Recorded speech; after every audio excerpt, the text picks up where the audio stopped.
Mateo y vengo a hablarte del amor de Dios, de ese amor que fue demostrado en la cruz del Calvario.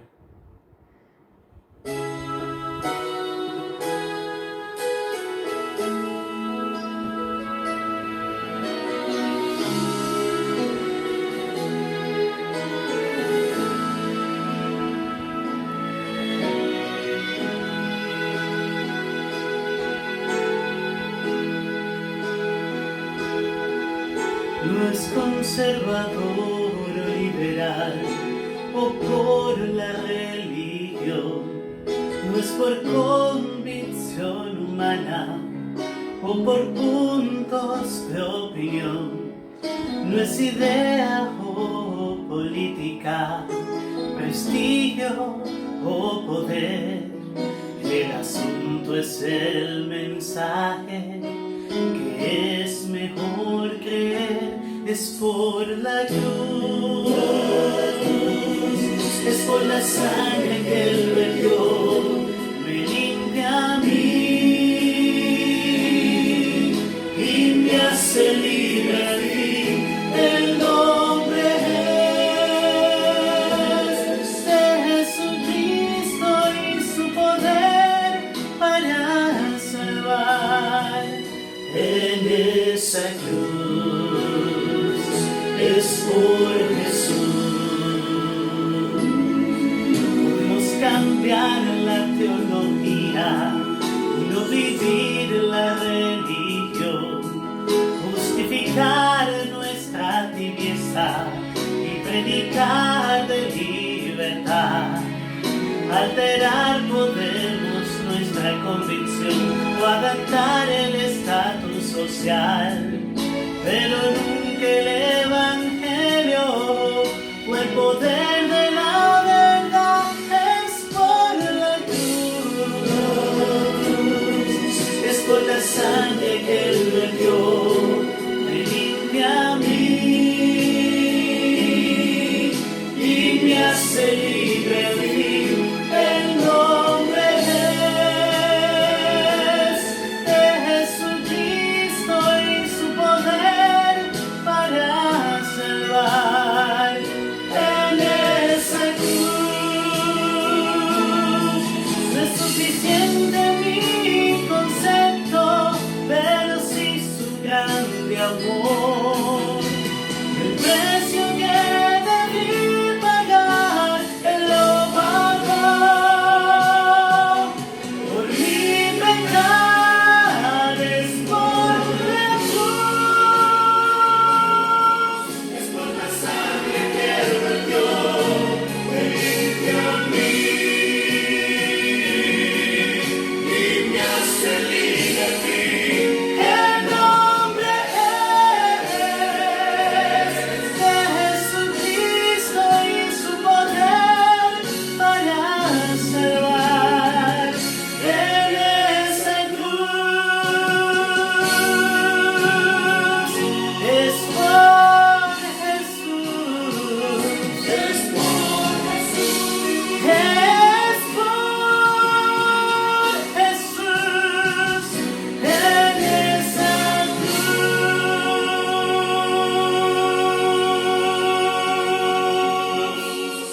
Dios te bendiga. Ok. Yo le voy a invitar a ustedes a que abran su Biblia en el Evangelio de Juan. Algunas personas dicen San Juan, pero es Juan. Eso de San, eso es los hermanos católicos que le pusieron en aquel entonces a esos nombres apostólicos de los apóstoles, y al traducir la Biblia se le puso San Juan, San Mateo, San esto, pero nosotros entendemos que ellos eran pecadores al igual que nosotros, por eso le decimos Juan. Juan capítulo 4, en Juan capítulo 4 hay dos narrativas, o dos historias como nosotros le llamamos. Hay una que es la más común, que es la historia de la mujer samaritana, sé que se sabe en esa historia, y hay otra historia que no es tan común, De esa yo quiero hablar. Si yo preguntara en esta noche cuántos evangelios hay, sin temor a equivocarme, algunos dirían 4, otros 5, e incluso otros dirían 6. ¿Por qué 5? ¿Por qué 6? ¿Por qué 4? Realmente nosotros conocemos 4, que es Mateo, Marcos, Lucas y Juan.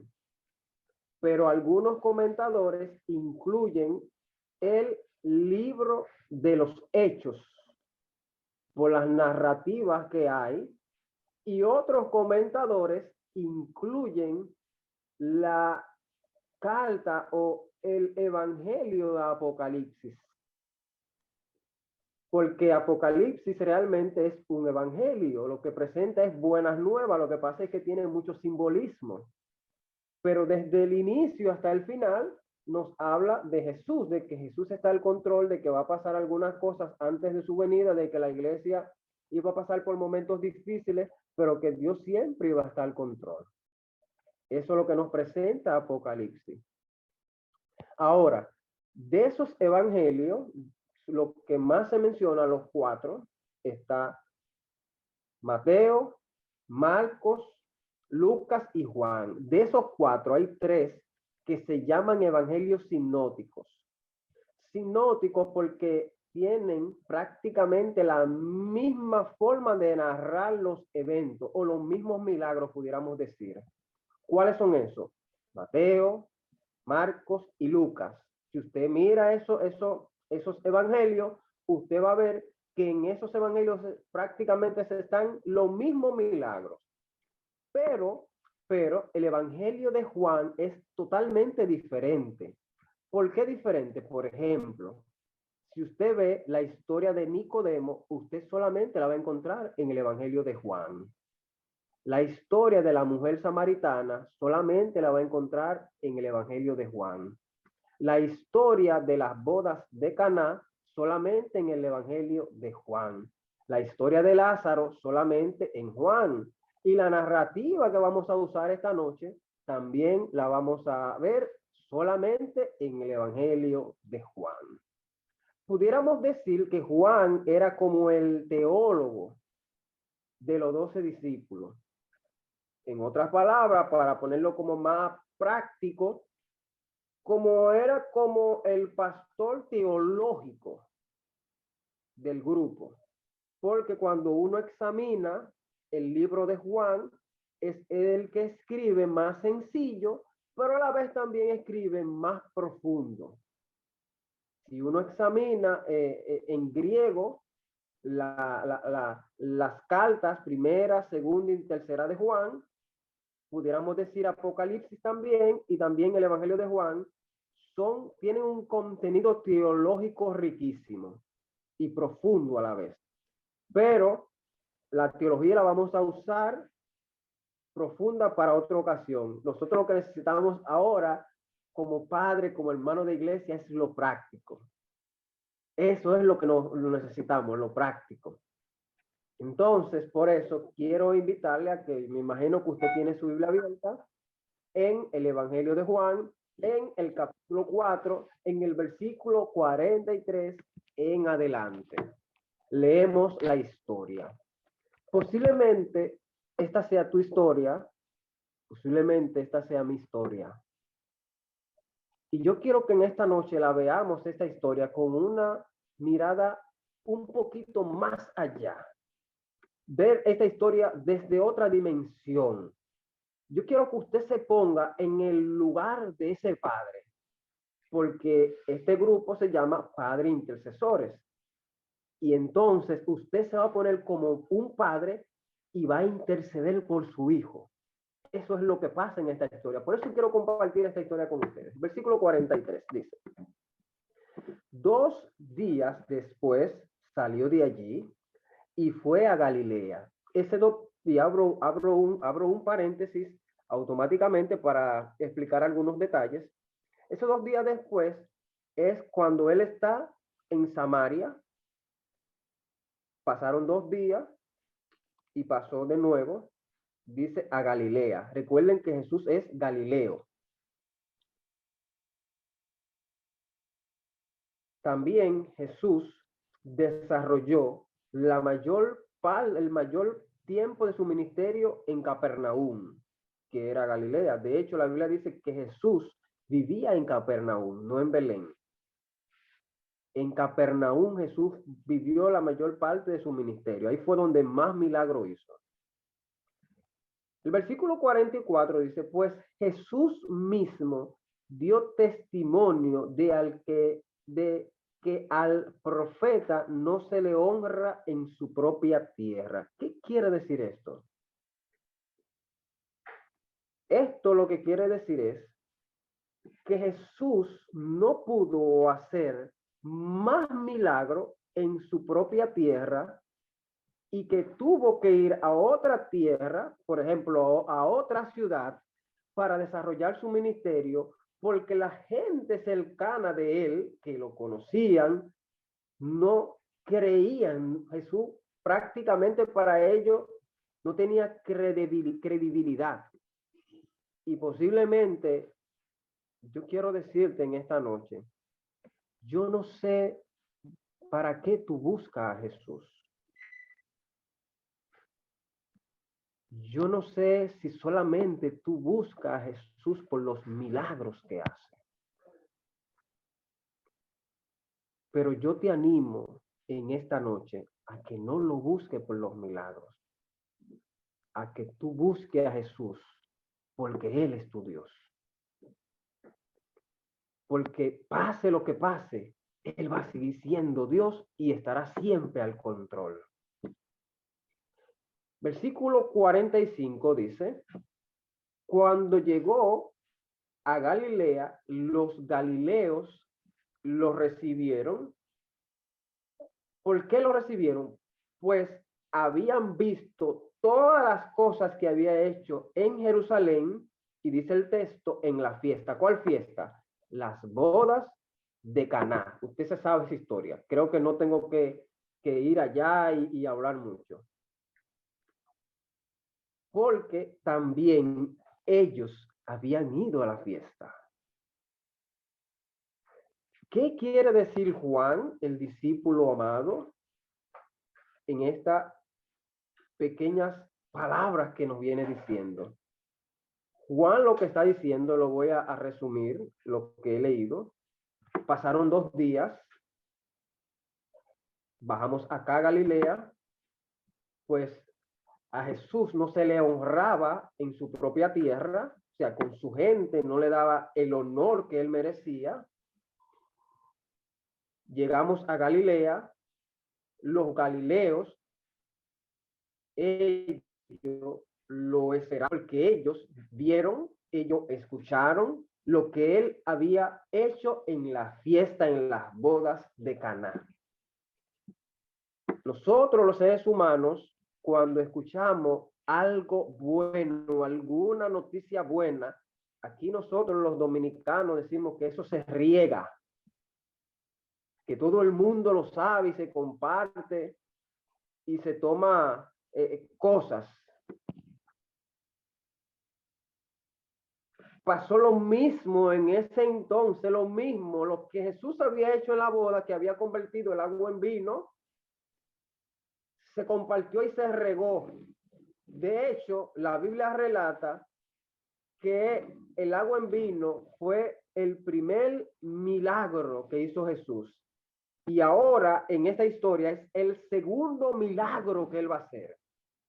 Y qué bueno que estamos aquí esta noche, porque se lo va a hacer a un padre de familia, a un padre que tiene un hijo en una condición triste, a un padre que va desesperado a pedir algo. Y yo no sé si tú le has pedido algo a Jesús por tus hijos, pero grítale que Jesús te escucha. Grítale que Jesús te ama. Grítale, porque Jesús, no hay una oración que un hijo de él haga que él no la escuche. Versículo 46 dice, fue pues otra vez a Caná de Galilea, donde había convertido el agua en vino. Y dice, había en Capernaum un oficial del rey, o sea, no era cualquier cosa, era un hombre con un cargo bien alto en el reinado de Herodes, cuyo hijo estaba enfermo. Si una persona está enferma, lo más probable es que sane. Pero ese texto en nuestro idioma o esa parte enfermo es normal que sane. Pero cuando uno lo examina en el griego, ahí no dice que estaba enfermo, ahí dice que estaba agonizando. Y no es lo mismo una persona estar enferma que estar agonizando. De hecho, de Galilea a Capernaum había una distancia de 30 kilómetros. Y ese padre de familia viene, posiblemente dicen algunos comentadores, y otros dicen que venía en un animal o en un burro, en un caballo. Otros dicen que venía a pie. El comentario bíblico adventista dice que este hombre caminó, o sea, era a pie, 30 kilómetros. Y póngase en el lugar de ese padre, usted caminando 30 kilómetros y su hijo agonizando. Yo digo que estos son los 30 kilómetros que nadie quisiera caminar, porque cuando un hijo de una persona está agonizando, lo menos que usted quiere es separarse de ese hijo. Y como oficial del rey, me imagino, y es así, buscó todos los medios para que ese muchacho no llegara a esa condición. Todos los médicos buenos de ese entonces lo buscó, pero no encontraba solución. Y él escuchó de Jesús, de lo que Jesús había hecho en la fiesta, en las bodas. Y dijo, él pensó, era muy inteligente. Si Jesús convirtió el agua en vino, Jesús puede hacer un milagro por mi hijo. Jesús me lo puede levantar. Y yo no sé si posiblemente tú tienes un hijo o una hija fuera de la iglesia. Espero que no. Pero si es así, Jesús también lo puede levantar. Jesús también lo puede restaurar. Jesús también lo puede rescatar. Pero el texto dice, versículo 47, cuando oyó aquel que Jesús había llegado de Judea a Galilea, fue a él y le rogó que descendiera y sanara a su hijo, que estaba a punto de morir. Póngase ahora en el lugar de ese papá. Camina 30 kilómetros. Dice Elena de White en el libro Deseado de todas las gentes, que ese hombre dijo en su mente, solamente por ser un oficial de un rey, Jesús querrá tenerlo de aliado, tenerlo de su bando. Pero también él dice, solamente si Jesús camina esos 30 kilómetros conmigo, yo le voy a creer. Y así hay mucha gente que cree en Jesús cuando sienten a Jesús. Pero yo te animo en esta noche a que no creas en Jesús porque lo sientas, sino que creas porque tú entiendas que Él está ahí al control. Este hombre dice, Jesús tiene que caminar estos 30 kilómetros conmigo para que Él tope a mi niño y me lo sane, me lo libere. El versículo 48 es como el más dramático, porque Jesús debió de elogiar, pudiéramos decir entre paréntesis, la fe de ese hombre. Y usted me dirá, si preguntara, ¿tenía fe ese hombre, sí o no? ¿Qué usted cree? Aparentemente tenía fe.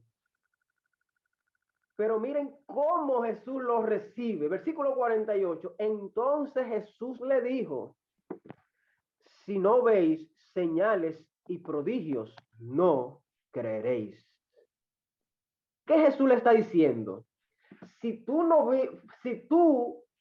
no hubieras visto lo que yo acababa de hacer en las bodas de Caná, tú no crees en mí.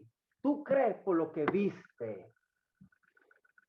Y posiblemente así hay padres que creen en Jesús por los milagros cuando lo ven. No le creas a Jesús por los milagros que ve. Créele a Jesús porque Él es tu Dios. Créele a Jesús porque Él sigue haciendo milagros que no se ven. ¿Cuáles son esos? Cuando usted ve un hijo suyo que se levanta a estudiar la Biblia, que usted lo ve orando, esos son milagros que no se ven. La juventud hoy en día está en todas las cosas menos en Dios.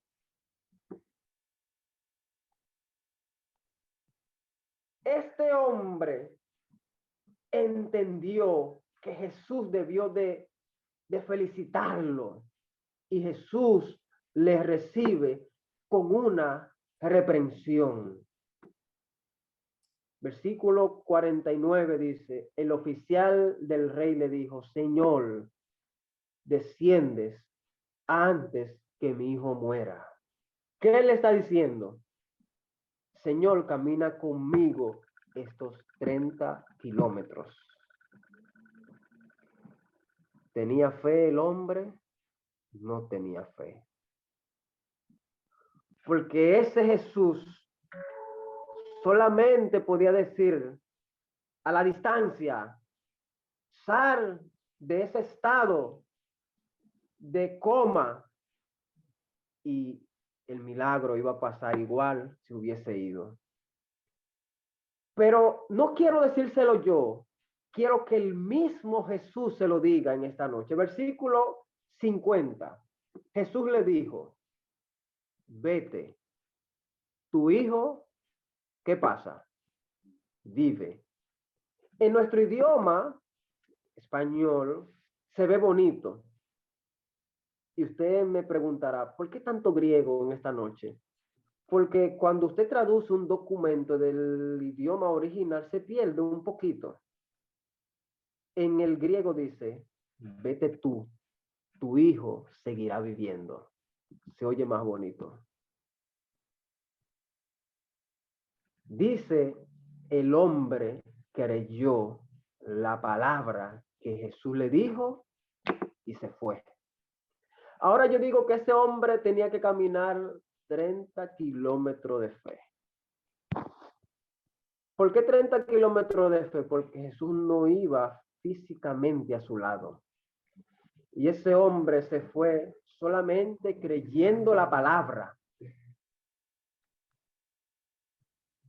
Dice el versículo 41, cuando ya él descendía, sus siervos salieron a recibirlo y le informaron diciendo, ¿qué le dijeron? Las mismas palabras que Jesús le dijo. ¿Cuáles fueron las que Jesús le dijo? En versículo 50, vete, tu hijo vive. 51, tu hijo vive. La misma. ¿Qué Jesús estaba haciendo ahora? Confirmándole a ese hombre que quien estaba más enfermo no era el hijo, aunque estaba agonizando. Quien estaba más enfermo era el papá que no tenía fe. Para Jesús sanar a tus hijos, tiene que sanarte a ti primero. Tiene que sanarnos, familia. Creámosle a Jesús. Aunque veamos casos imposibles en nuestra familia, síguele creyendo a Jesús. Nunca desista. Este hombre, al igual que usted y que yo, era incrédulo. Dios nos muestra el milagro. Y aún con el milagro ahí, a veces pensamos y decimos, fue Dios que hizo el milagro. ¿Por qué le digo esto? Versículo 52. Entonces él les preguntó a qué hora había comenzado a mejorar. ¿Qué quiere decir esto? Tenía la duda. Todavía, oiga, Jesús le resucita al muchacho, le dice, mira, tu hijo está vivo, se le pasó lo que tenía, pero tenía la duda. Y para que él entendiera que Jesús fue que lo había sanado, miren lo que los siervos de este hombre le dicen. Le dijeron, ayer a la hora séptima, o sea, 1 de la tarde, se le pasó la fiebre. El padre, o sea, el papá del muchacho, el centurión, el jefe de la guardia, entonces entendió que aquella era la hora en que Jesús le había dicho, tu hijo seguirá viviendo. Y dice el texto, y creyó él con quienes más, con toda su casa. Familia,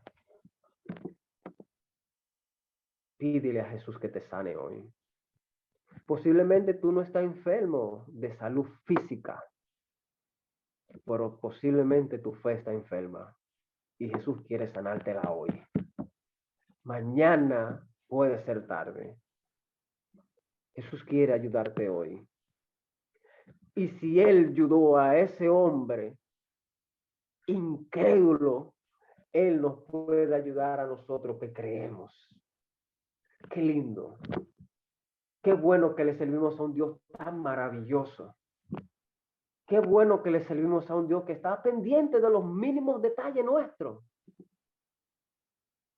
Amados del cielo, ese Jesús que levantó a ese niño de su estado de coma, puede restaurar a tus hijos. Para Dios la palabra imposible no existe. En el vocabulario de Dios no está esa palabra. Nosotros la tenemos nosotros porque hay cosas que son imposibles para nosotros, pero para Dios no. Y nosotros le hablamos al Dios de lo imposible. Nosotros le servimos a ese Dios que abrió el mar rojo. Nosotros le servimos a ese Dios que resucitó a Lázaro después de 4 días de estar muerto. Nosotros honramos a ese Dios que estuvo con el pueblo de Israel a través de todo el desierto. Y como nosotros le servimos a ese Dios,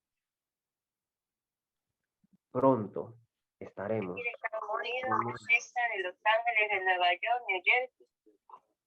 Y a una señora de ella se llama Jenny Castro, a ella se le murió su abuelito en estos días porque estaba con el COVID y no resistió. Entonces ella nos pidió que por favor oráramos por ella. Así que vamos. Familia, yo quiero que extraigamos de acá, de este relato, 2 lecciones espirituales. Número 1, que tú como padre, como madre, siempre recuerde que para Dios sanar a mis hijos, yo tengo que ser sanado primero y estar sano. Número 1. Número 2, y la última. Yo quiero que tú sepas, o que recuerde, mejor dicho, que Dios no está distante, que Dios está presente, que sabe nuestras necesidades, que sabe quiénes somos, y que aunque parezca como le pasó a ese hombre, que nos da una reprensión, esas reprensiones que nos da, o ese silencio que en ocasiones guarda, es para aumentar nuestra fe. Así que yo voy a terminar con una oración. Así que le voy a invitar así, donde ustedes están, el que usted incline su cabeza y oremos. Oramos. Querido Señor, bendito y alabado sea tu nombre desde ahora y para siempre. No hay un Dios como tú, un Dios que escucha a sus hijos, aun siendo pecadores, como lo fue ese hombre. A un Dios que está pendiente de los mínimos detalles, aún como nosotros. Ese hombre, Señor, caminó 30 kilómetros y tú lo viste antes de salir de su casa. Posiblemente nosotros no hemos caminado 30 kilómetros, pero sí, Señor, hemos llorado, hemos visto hijos, familia nuestra, Señor, agonizando, enfermos. Pero no hay algo peor, Señor, que es ver a un hijo o una hija fuera de la iglesia. Por eso, Señor, me atrevo a pedirte en esta noche, con el perdón de mis pecados y con el perdón de los pecados de cada uno de los que estamos en línea, Señor, que tú hagas un milagro especial con nosotros, que tú nos restaures, que tú nos laves, que tú nos ayude a creer en ti aunque se desplomen los cielos, que tú sane nuestras familias y como ese hombre, Señor, que llegó sin fe o con una fe a media, pudiéramos decir, pero no solo tú le diste fe, también salvaste tu vida. Salva a nuestras familias, Señor. Bendice a cada padre, cada madre que está presente, Señor, y a los que no están. Bendice cada iglesia representada, Señor. Cualquier problema que tenga cualquier hermano de lo que está acá, Señor, tienes el poder para resolverlo. Pero si no te place hacerlo, Señor, ayúdanos a seguir creyendo en ti.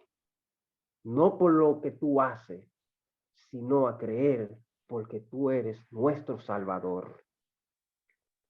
Dan un resto de noche feliz y si te place un bello amanecer. Escuché de una hermana, Señor, ahora mismo aquí en el chat, que pidió que oraran por una hermana, algo así escuché, Señor. Yo no le conozco, pero tú sí, sabe dónde está, sabe quién es. Tú sabes todo, Señor. Que la semana que viene se escuche el testimonio, no por mi oración, sino, Señor, porque tú te glorifiques en la vida de tus hijos. Si alguno de los que estamos acá, Señor, fue el último mensaje, fue el último sermón que tú nos mandaste, séllanos en el nombre de Jesús y dan un sueño reponedor. Y si te place un bello amanecer, en el nombre de Jesús. Amén. Amén. Feliz noche, familia, y un abrazo nuevamente a la distancia.